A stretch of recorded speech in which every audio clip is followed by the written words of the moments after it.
Betting apps money laundering కేసులో hero Vijay Devarakonda ED విచారణ ముగిసింది. ఆ తర్వాత ఆయన మాట్లాడుతూ తాను గేమింగ్ యాప్ కోసం ప్రచారం చేశానని చెప్పారు. గేమింగ్ యాప్స్, బెట్టింగ్ యాప్స్ కు తేడా ఉందన్నారు. ఈడీ తనను అడిగిన అకౌంట్, కంపెనీ లావాదేవీల వివరాలు ఇచ్చానని చెప్పారు. తన సమాధానాలతో అధికారులు సంతృప్తి చెందారన్న విజయ్ దేశంలో ఏది తప్పో ఏది ఒప్పో చెప్పేందుకు కోర్టులున్నాయని వ్యాఖ్యానించారు.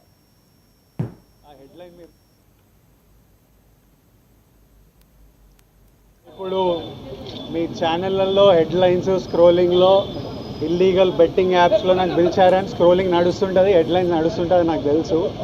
కానీ ఫస్ట్ దాన్ని గేమింగ్ యాప్స్ క్లారిఫికేషన్ గురించి విజయ్ దేవరకొండని పిలిచారు అని ఫస్ట్ ఆ హెడ్లైన్ మీరు నా గురించి మార్చాలి. ఎందుకంటే బెట్టింగ్ యాప్స్ ఇన్వెస్టిగేషన్ తప్పకుండా నడుస్తుంది. కానీ మనని పిలిచింది వాళ్ళకు కూడా తెలియదు మన పేరు ఎందుకు వచ్చిందో.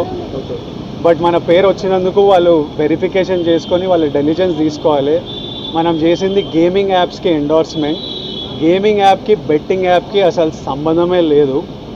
గేమింగ్ యాప్స్ అనేటివి completely legal, recognised by the government, licensed as a business. వాళ్ళకి జిఎస్టీలు, టీడీఎస్లు, కంపెనీలు, it's fully registered, recognised by supreme court and various state governments. అది గేమింగ్ యాప్. అటువంటిది A23.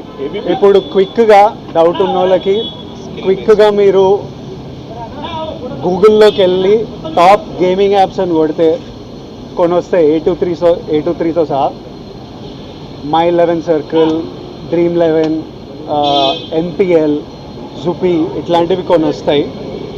ఇవన్నీ రిజిస్టర్డ్ గేమింగ్ యాప్స్. ఇవన్నీ మన ఇండియన్ క్రికెట్ టీమ్కి స్పాన్సర్, మన ఇండియన్ ఒలింపిక్స్ టీమ్కి స్పాన్సర్, మన ఇండియా ఉమెన్స్ క్రికెట్ టీమ్కి స్పాన్సర్, ఐపీఎల్కి, ఎన్పిఎల్ ఒకదానికి అఫీషియల్ స్పాన్సర్, వేరియస్ కబడ్డీ లీగ్కి, వాలీబాల్ లీగ్కి అన్నిటికీ వీళ్ళు స్పాన్సర్ చేస్తారు. ఎందుకంటే these are completely legal entities.